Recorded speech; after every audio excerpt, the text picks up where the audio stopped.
Olá, precisamos falar sobre as distinções, sobre as diferenças entre o presente do subjuntivo e os verbos flexionados no imperativo afirmativo e negativo. Então, vamos entender aí qual é o problema dessa situação, por que a gente tem pontos de encontro entre, essas flexões e o que isso pode ocasionar pra gente. Vamos pensar então aí no verbo correr, tudo bem? Correr, verbo correr, beleza? Tá, flexionei aí o verbo correr, flexionei nos pontos que a gente precisa analisar, ou seja, flexionei o verbo correr no presente do subjuntivo, né? Flexionei no imperativo afirmativo e no imperativo negativo. Então, vamos entender quais são os pontos de encontro aqui, o que a gente tem que analisar e tomar cuidado. Por que a gente faz confusão com essas duas possibilidades aí de modos verbais? Com esse tempo verbal, né, o presente do subjuntivo, e com o modo imperativo. É necessário que você entenda o processo de formação do imperativo antes de tudo.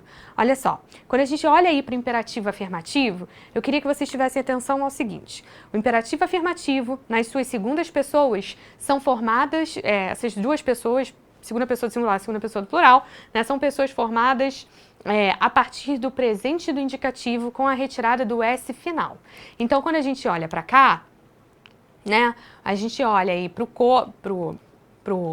tu corre, né? A gente percebe que no presente do indicativo seria tu corres. Então, no imperativo afirmativo seria corre tu. Eu tiro o S e tenho a minha forma no imperativo. Quando a gente olha, então, aí para a segunda pessoa do plural, seria vós correis. Então, eu tiro o S final, fico com correi vós, beleza? Então tá, essas duas pessoas, elas são as exceções, porque elas saem do presente do indicativo, né? A gente pega esse verbo flexionado nas segundas pessoas no presente do indicativo, retiramos o S e temos então a formação do imperativo afirmativo, beleza? Agora era a hora que você me perguntaria, tá bom, Carol, e as outras pessoas do discurso no imperativo afirmativo e no imperativo negativo? Bem, as demais pessoas do discurso são iguais, exatamente iguais ao presente do subjuntivo. Percebeu? Ou seja, toda vez que a gente está falando de imperativo, afirmativo, exceto, né, retirando as duas pessoas aí referentes à segunda pessoa, singular e plural, a gente tem um modo verbal que é todo composto a partir do presente do subjuntivo. Então, se a gente analisar, na primeira pessoa do singular não tem nenhum ponto de encontro, porque eu não dou ordem para mim mesma, né? Só quando eu estou aqui confabulando com meus pensamentos. Mas eu não produzo esse tipo de discurso, então a gramática normativa nos indica que não existe imperativo para a primeira pessoa do singular. Agora, quando a gente olha para o tu, a gente sabe que não vai ter encontro entre o presente do subjuntivo, aqui no corras, né? Não vai acontecer encontro com, né, o imperativo afirmativo.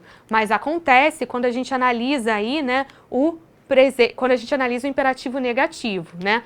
Corras, não corras, beleza.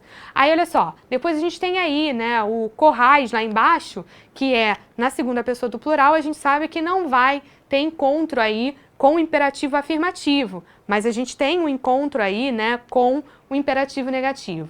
Então, no final das contas, a gente precisa ter atenção aqui nessa situação. O presente do subjuntivo na segunda pessoa vai coincidir, mas não vai coincidir com o imperativo afirmativo, porque a gente já falou, isso aí parte do presente do indicativo. Mas vai, né, coincidir no final das contas com o imperativo negativo, beleza? Então, quando a gente olha para essas pessoas do discurso aí, a gente precisa ter cuidado com essas flexões.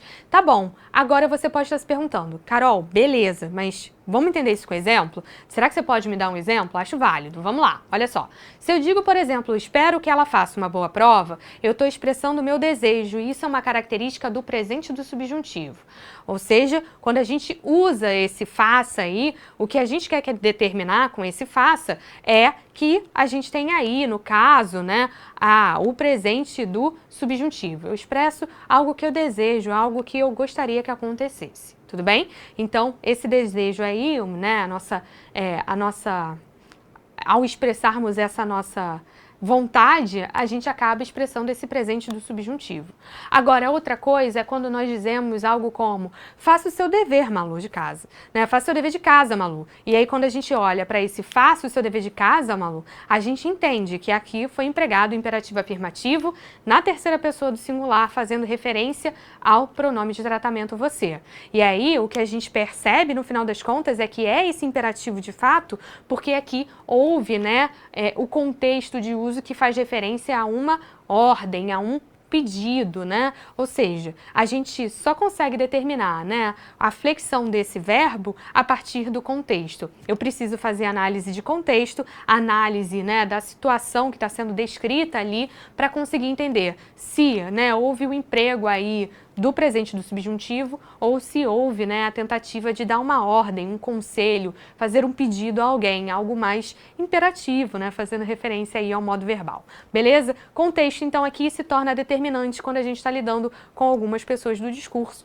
Fique atento, né, a isso para que você não cometa nenhum tipo de confusão na hora de utilizar presente do subjuntivo e os imperativos nas suas formas afirmativa e negativa. Beleza? Até um próximo vídeo. Tchau, tchau!